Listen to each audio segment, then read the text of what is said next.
All right, guys, welcome back to the shack. Today I'm gonna be going over a few accessories that Atomstack sent out for me. And if you've watched the channel for any length of time, you know that there are certain things that I like and I like better than others. And Atomstack has always kind of seemed to be my go-to when it comes to chucks for most of the machines in the shop. And so when they asked me if I want to try out the new improved chuck and roller system for the new A24 Pro, I figure what the heck, I like the chucks that I've had in the past, so why not try it out? So today, guys, I'm going to show you, I've got in the honeycomb, the air assist, the chuck, and the roller for the A24. And this is a 24 watt Atomstack machine that has quite a few features, but it's compact, but I see where it could fit into several folks' shop. So if you're interested in the machine, stick around and we're going to get right to it.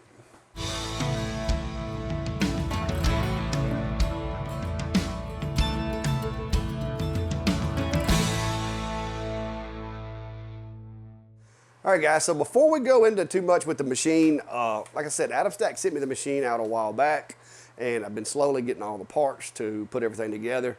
They've been kind of just sending them to me part at a time. So I've actually got now the honeycomb, the air assist, and the new roller slash chuck system. First of all, I'll show you the honeycomb. And guys, I mean, it's a honeycomb. But yes, for those of you wondering, it is magnetic. Magnets will stick to it, which means it's steel. And they also send you these little fender hood pins or whatever, the plastic ones that pop in there, and they even send you like a little crowbar to pop those guys back out. So that's another addition for the new A24. And like I said, it's a smaller work area, guys, but I think if you're just getting into it, it definitely wouldn't be a bad machine as long as what you're wanting to do, you can do on the limited work area that you have. All right, guys, so here it is. This is the Atomstack A24 Pro. This is not part of the machine. I was using this to square up everything, and I'll show you how that works here in a minute. But we're gonna move it out of the way. But this machine is a little unique compared to a lot of the machines on the market, especially the open design machines, being that its chassis is one single piece of machine steel. It's kind of pressed out, it's got all the holes it needs. This machine is smaller than what I typically run, but I can see where some of you guys, maybe that's limited on space, and just want something small, or you just want to get you something dedicated to do tumblers and odd shaped things. It's definitely not a bad machine for that. I will say this, I've had to do a little more tweaking with my settings for tumblers, because this thing apparently, they claim that it has a smaller spot size than before, and it seems like that is a possibility because I had to change my LPI settings to get good results on the tumblers, but I managed to figure it out without wasting too many. But the work area on this machine is 365 by 305, so that's going to be a little smaller footprint than what you're used to. But all in all, guys, it has a plug interface switch plug for the chuck, and I'm just going to show you how that works while we're here. So you just power the machine off, and there's a little plug right here on the outside of the machine. You plug this guy into. You can leave this plugged up now because there's a switch over here that you can flip to go from the chuck to the axis, to the chuck to the axis. And so that's pretty handy. And the machine with it raised up like it is, I've got the legs on it, and when they sent me this kit, guys, it came with plenty of legs. I've got 2 sets of those, so no shortage of legs in case I lose one, I guess. But for the most part, I've done these tumblers here today, and I hadn't had any problem with it being too short. The air assist that they sent me is a little different than what I was expecting. This air assist actually has a power wire and a plug, which is odd to me, guys, because this machine is very similar to the Acer L24 and some of the other Acer Atomstack machines, being that it has a output right here for the air assist. And I don't know why they did that. I think they dropped the ball somewhere on the air assist. I'm hoping that this is their universal air assist kit, because it came with a lot of different lenses and covers and cones and stuff to where you could adapt it to some of the older Atomstack machines. But I don't know why they sent me the one that has the power cord, because in all actuality, this machine is capable, and I have used it as such, of automatic air assist. Now, the trick to it is I've got a Acer L24 cable. This is a cable that goes into the machine right here where it says output, and then you just plug it into the air assist pump there, and now it's LightBurn controlled. So I'm not real sure what they were trying to accomplish by sending me this air assist, because I don't think this is the one that's intended for the machine. I don't know if that's, maybe it was behind in production because this is a rather new machine or what, but I like this setup better. That way I can operate the air assist pump through LightBurn. So we're gonna run it that way, and just kind of, we'll take this little power pack right here and we'll put that to the side. And for those of you that are wondering, the output on this guy is 12 volts, and that's what the output on here is as well. So I don't know why they did that to me. But anyway, so let me move the camera so you can see a little better, and we're gonna go over some more things. All right, guys, so I just want to point out to you, if you've ever seen any of my other Atomstack or Acer chucks around the shop, and you're wondering what's the big difference between this one and the old Atomstack chuck that I had, only thing I can find, guys, is this one's cool black. It's got this cool black and gold look going, as opposed to the silver of the one that I've had. Maybe there's some minor changes that I can't see, but so far it looks to be pretty much the same one. I do like Atomstack because the way that these teeth are, you can put some really huge tumblers and stuff in there. This thing has better reach and better grip capacity than most tumbler chucks that you're going to run across, and I've had really good luck. Another thing about the Atomstacks that I like is with this added jaw size, you also have a lot higher platform here than some of the other machines. These tumblers here on some chucks, they barely miss the base of the machine as it's turning. But with this one, this thing, and it works pretty awesome. It's big enough that I can do either end of the tumbler. I can hold it by the top, or I can hold it by the bottom. With these, I've been engraving the top, so I've been holding the bottom. But all you have to do is turn this nut. You don't have to have a key. This one more or less is turned by hand. Once you get it tightened up, then it's just like a little two-hand, put a little pressure against it, and it's on there. And you see how much room I've got left under there, guys? So you can do some really beefy tumblers with this. That's why Atomstack has kind of won me over when it comes to chucks. I have no problems with some of the other ones that I have, but the just massive size of Atomstack, they just have this added height. And that's something that I like. Also, you've got this little locking knob right here, if I can orient myself on it.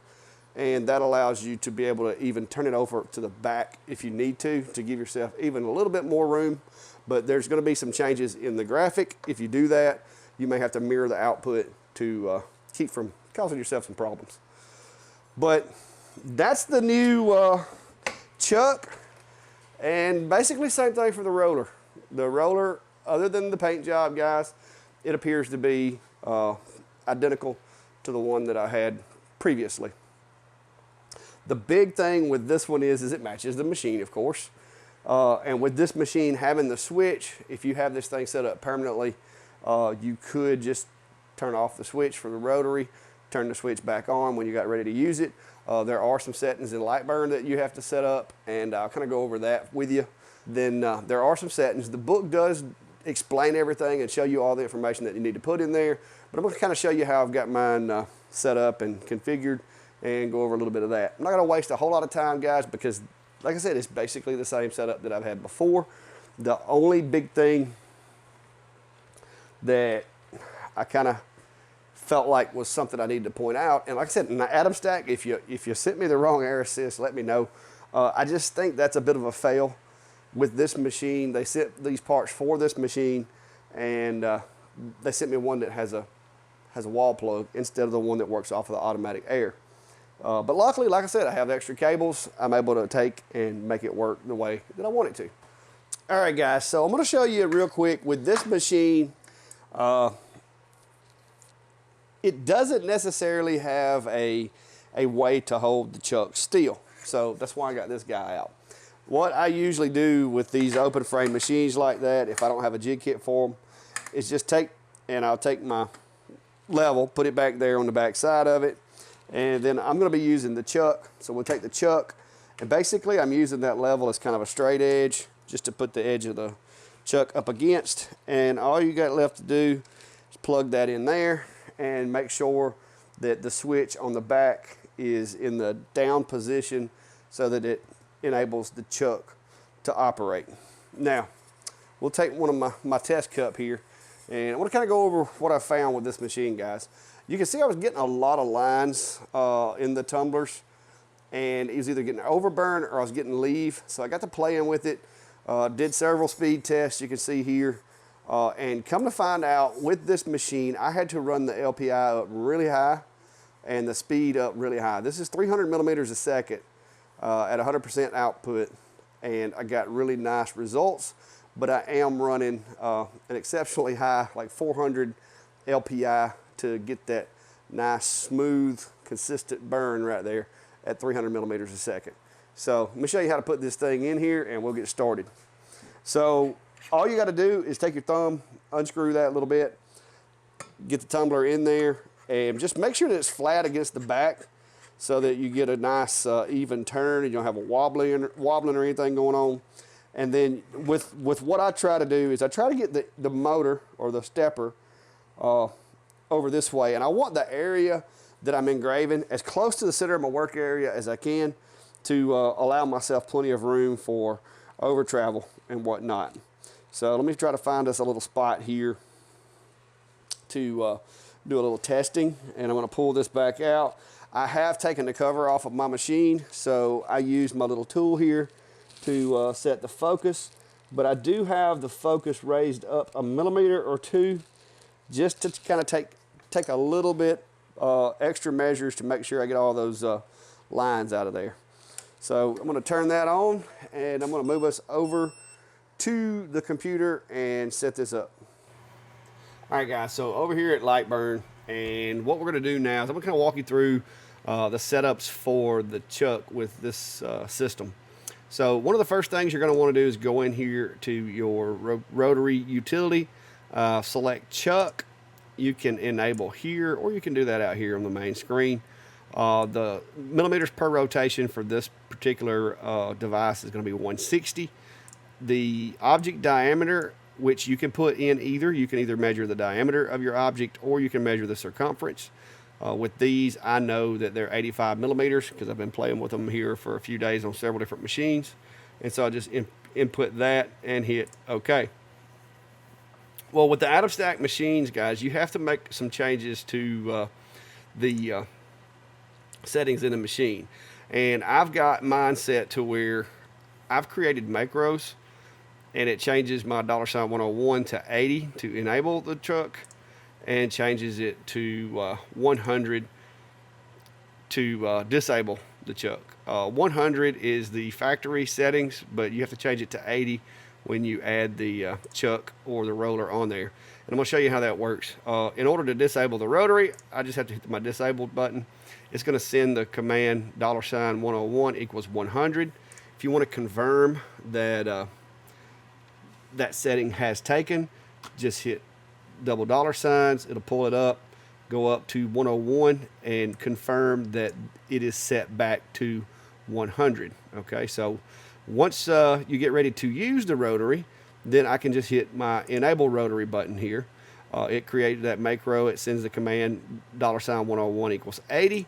And just to confirm that that did work, you can always double $sign, go in here, check the 101, and make sure what it is set to. You can also, if you don't want to do this, you can create two different profiles on your computer for the Atomstack with the rotary and Atomstack without the rotary. But to me, this is simpler. You just have to remember to change this back when you unplug the rotary. So that's the big it's the big hang up there, is you gotta make sure you do that. So I'm just gonna draw a little box right here, and we're just gonna do we'll do a 15 by 15, and I am going to put my settings in here. This is the settings I've been running, guys, with this setup to get the results that I'm getting, and it's 400 lines per inch, 300 millimeters a second at 100% output. And so one more thing that you're going to want to do is, before you start to try to use it, make sure you go and change over to current position. This is a lot simpler than trying to use absolute coordinates, because wherever you have the dot on the machine is where it's going to go. And this is one of those situations too, when Atomstack made this machine, for some reason they got away from the way they normally do things, and they added the red crosshair to it. The red crosshair is a pain in the rear when you're trying to do tumblers. So take my advice, guys. If you're using the red crosshair and you're going to do tumblers, turn off the pointer offset and go ahead and enable the laser fire button and do it that way. Because with the way a chuck works, rotating the item, you're going to wind up with basically your cuts are going to be on the side of the tumbler instead of the top. So I don't know why they put the red crosshair on there, but just go ahead and turn that off and just use laser dot like we have with Atomstacks for the past few years. Because with tumblers it is going to create an issue. So back in LightBurn, guys, I've got my little square here, and let me pull the overhead camera and get you a view of what's going on over there. So once I got this on, the machine is powered up. I'm just gonna go ahead and frame this. All right, and I'm gonna go ahead and make sure I'm in the right spot. All right, I am in the right spot, and I don't have this thing vented, guys, and so that's one reason why I'm not going to do a whole lot of burning tumblers. Just got to go over the way everything works and just kind of show you how everything's set up. So here we go, and I'm going to send that. Glasses are on, and we're going to send that over. I'm going to get the might be out of bounds warning because I'm running in current position, and that's okay. Just make sure you are where you need to be and hit yes. And it's off. The chuck performs as well as any other Atomstack chuck that y'all have seen me review. I do like it. I like the switch on the machine, and the plug being in the front. The old A30s and stuff like that, you actually had to unplug the stepper, which was a bit of a hassle. So good job on that. The red crosshairs and not so much, but I do like them giving me a plug and a switch to be able to use a chuck and go back to flat engraving also. So that was pretty handy. Running the high LPI like this, it will take a little longer for your engraves, but the results that I'm getting are pretty awesome. So once we get through with this, I'll move you back over to the other computer. We'll go over this burn, and I'll show you some of the other results that I've had with the new Atomstack rotary and chuck and roller setup there. And you can see my level there holding everything together for me. So let's move back over to the other camera and look at it. All right, guys, so once you get through, if you're batching out a lot of tumblers and you want them all to be even, this part of your area, that's the one thing that I will say that red crosshair can be used for, is gives you an offset from the edge. And if you notice, like right there, I've got the red crosshair right where the orange and the white meet. So there is one use for that crosshair. But as far as using it to frame on tumblers, it is a terrible idea. And it took me a few minutes to realize why my engraves were trying to go on the side of the tumbler instead of the middle where they were supposed to be. Because that offset will actually have your engrave down here. So that's something that you're going to want to turn that off if you're going to use this with this machine.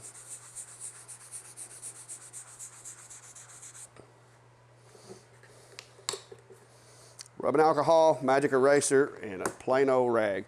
Now, normally I would take these inside and wash them before showing them to you guys, but I want you to see that this is as it came off of the machine.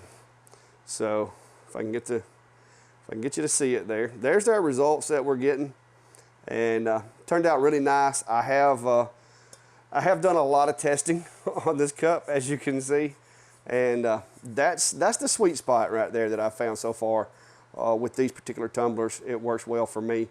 You can see I'm not getting a lot of lines. I'm not getting any overburn or leave, and it's real crisp edges, so I like that. All right, guys, so here is the kind of results that I've been getting with this one, and as you can see, looking pretty good. Now, before I realized that the spot size was a little smaller, and I needed to turn my LPI up, I got a little cocky, and I went ahead and used some of my old settings, and it's okay, but you can see it's got those faint lines in there. So once I turned the LPI up, I got the LPI where I needed it, and as you can see with this one, no more lines, but that's running with the 400 LPI and running those exact settings, 300 millimeters a second, 100% power at 400 LPI. So the moral of the story is, guys, it's a good machine as far as the smaller work area. It is Atomstack, and I think they sent me the wrong air assist, or either the air assist that they've intended to use for this machine is not available yet. But if you have an A24 cable laying around, you can make this thing work just as I have with mine through the automatic air assist through LightBurn. So all together, guys, between the machine's build and all the accessories, like I said, it's still Atomstack, the company that I've always worked with, and I've always liked their rotaries more than most. So pretty good deal. So if you want to check the equipment out, I'm going to drop links down below, and you click those links and check it out for yourself. But until next time, be safe and have a good day.